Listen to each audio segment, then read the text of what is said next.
Prince and family ജനപ്രിയ നായകൻ ദിലീപിന്റെ 150ാമത് ചിത്രമാണ്. പേര് പോലെ തന്നെ ഒരു ഫാമിലി പടം തന്നെയാണ് ചിത്രം.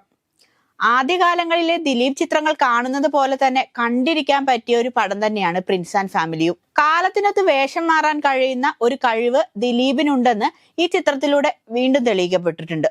കോമഡിക്കും പ്രണയത്തിനുമൊപ്പം ഈ കാലത്തെ ട്രെൻഡിങ് ആയ വ്ളോഗിങ്ങും അതേ തുടർന്നുണ്ടാകുന്ന കുടുംബ പ്രശ്നങ്ങളും നല്ലതുപോലെ ചിത്രത്തിൽ വരച്ചു കാട്ടിയിട്ടുണ്ട്. ചിത്രത്തിന്റെ പ്രൊമോഷൻ ഇവന്റുകളിൽ അണിയറക്കാർ പറഞ്ഞതുപോലെ തന്നെ ഒരു ഫീൽ ഗുഡ് ചിത്രം തന്നെയാണ് പ്രിൻസ് ആൻഡ് ഫാമിലിയും. വിവാദങ്ങളും പ്രശ്നങ്ങളും ഉണ്ടായതിനു ശേഷം ഇറങ്ങുന്ന ദിലീപ് ചിത്രങ്ങളെല്ലാം വേണ്ടത്ര വിജയിച്ചിരുന്നില്ല. പണ്ടത്തെ ദിലീപിനെ കാണാനും കിട്ടിയിരുന്നില്ല. എന്നാൽ സിനിമ കണ്ടിറങ്ങിയ ആരാധകർ പറയും പോലെ പഴയ ദിലീപിനെ തിരിച്ചു കിട്ടിയിരിക്കുകയാണ് പ്രിൻസ് ആൻഡ് ഫാമിലിയിലൂടെ. ചിത്രത്തിന്റെ ഫസ്റ്റ് ഹാഫ് വരെ തിയേറ്ററിൽ ചിരിയുടെ ബഹളമായിരുന്നു. പ്രിൻസിന്റെ അച്ഛനായി വന്ന സിദ്ദിഖും അമ്മയായി വന്ന ബിന്ദു പണിക്കരും അവർക്ക് കിട്ടിയ വേഷങ്ങൾ മികച്ചതാക്കി എന്ന കാര്യത്തിൽ ഒരു സംശയവുമില്ല. അംഗസംഖ്യ കൂടുതലുള്ള കുടുംബത്തിൽ നടക്കുന്ന കട്ടിലിനും സ്വന്തം കിടപ്പുമുറിക്കും വേണ്ടിയുള്ള തല്ലുപിടുത്തങ്ങൾ അതിന്റെ ഫീലോടെ തന്നെ ചിത്രത്തിൽ അവതരിപ്പിച്ചിട്ടുണ്ട്. ഇത്തരം കാര്യങ്ങൾ ജീവിതത്തിലൂടെ കടന്നുപോയവർക്ക് ശരിക്കും കണക്ട് ആവുന്ന രീതിയിൽ അവരത് അഭിനയിച്ച് ഫലിപ്പിച്ചിട്ടുമുണ്ട്. ഒരു നരേഷനിലൂടെയാണ് കഥ തുടങ്ങുന്നത്. ആദ്യം അത് കണ്ടപ്പോ ദിലീപിന്റെ ലൈഫ് ഓഫ് ജോസൂട്ടി എന്ന സിനിമ പോലെയൊക്കെ തോന്നി. പാർട്ടി പ്രവർത്തനം കൊണ്ട് കുടുംബം നോക്കാൻ മറന്നുപോയ അച്ഛനും വിവാഹപ്രായം കഴിഞ്ഞിട്ടും പെണ്ണ് കിട്ടാത്ത കഥാനായകനും ചെറുപ്രായത്തിൽ തന്നെ പെണ്ണും കെട്ടി കുട്ടികളെയും ഉണ്ടാക്കി ചേട്ടന്റെ ചെലവിൽ കഴിയുന്ന 2 അനുജന്മാരും എന്തിനും പോകുന്ന ഒരമ്മയും അടങ്ങുന്ന ഒരു ചെറിയ വലിയ കുടുംബമാണ് പ്രിൻസിന്റേത്.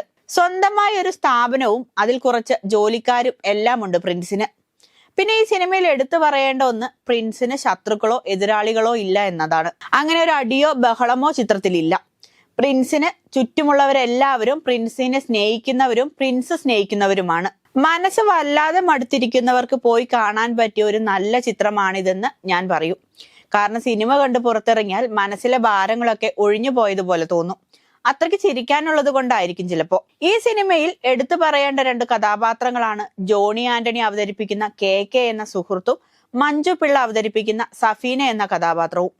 2 പേർക്കും പ്രിൻസിന്റെ ജീവിതത്തിൽ ഒരു സ്ഥാനമുണ്ട്. എന്നാൽ അനിയന്മാരായി വേഷമിട്ട ധ്യാൻ ശ്രീനിവാസനും ജോസ് കുട്ടിക്കും പ്രത്യേകിച്ചൊന്നും ചെയ്യാനില്ലെന്നും തോന്നി.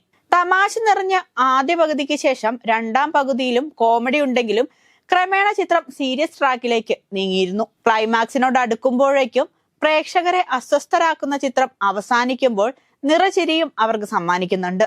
വിവാഹവേദിയിൽ ട്രെൻഡിങ് ആയ ബ്രൈഡ് എൻട്രിയും നല്ല രസകരമായി തന്നെയാണ് ചിത്രത്തിൽ അവതരിപ്പിച്ചിരിക്കുന്നത്. സിനിമ കാണുമ്പോൾ ഒരിക്കലും ചിത്രത്തിന്റെ സംവിധായകന്റെ ആദ്യ ചിത്രമാണെന്ന തോന്നലുണ്ടാകില്ല. അത്രയ്ക്ക് പ്രൊഫഷണൽ ആയിട്ട് തന്നെയാണ് ആദ്യം മുതൽ അവസാനം വരെ ചിത്രം എടുത്തിരിക്കുന്നത്. ചിത്രത്തിൽ ദിലീപിന്റെ വസ്ത്രങ്ങൾ വേറിട്ട് നിൽക്കുന്നുണ്ട്. വസ്ത്രധാരണ രീതിയും മെറ്റീരിയലും വരും ദിവസങ്ങളിൽ ട്രെൻഡ് ആകുമെന്ന കാര്യം ഉറപ്പാണ്. ബിൻഡോ സ്റ്റീഫനാണ് ചിത്രം സംവിധാനം ചെയ്തിരിക്കുന്നത്. ജനഗണമന, മലയാളി ഫ്രം ഇന്ത്യ എന്നീ ചിത്രങ്ങൾക്ക് ശേഷം ഷാരിസ് മുഹമ്മദാണ് ചിത്രത്തിന്റെ തിരക്കഥ എഴുതിയിരിക്കുന്നത്. മാജിക് ഫ്രെയിംസിന്റെ ബാനറിൽ ലിസ്റ്റിൻ സ്റ്റീഫൻ നിർമ്മിച്ച പ്രിൻസ് ആൻഡ് ഫാമിലി മാജിക് ഫ്രെയിംസിന്റെ 30ാമത് ചിത്രമാണ്. ചിത്രത്തിന്റെ തുടക്കത്തിൽ ദിലീപിന്റെ പഴയ കഥാപാത്രങ്ങളുടെ മൊണ്ടാസ് കാണിക്കുന്നുണ്ട്. നമ്മെ വിട്ടുപിരിഞ്ഞ സംവിധായകൻ സച്ചിയുടെ ചിത്രം കാണിച്ചുകൊണ്ട് അദ്ദേഹത്തിന് നന്ദി പറഞ്ഞുകൊണ്ടാണ് ചിത്രം ആരംഭിക്കുന്നത്. ഒപ്പം ചിത്രത്തിന്റെ ടെയിൽ എൻഡിന് തൊട്ടു മുൻപായി സച്ചി പറഞ്ഞ ഒരു വാചകവും എഴുതി കാണിക്കുന്നുണ്ട്. നല്ലൊരു കുടുംബ ചിത്രം കാണാൻ ആഗ്രഹിക്കുന്നവർ പിന്നീടൊന്നും ആലോചിക്കാതെ പോയി കാണാം പ്രിൻസിനെയും ഫാമിലിയെയും.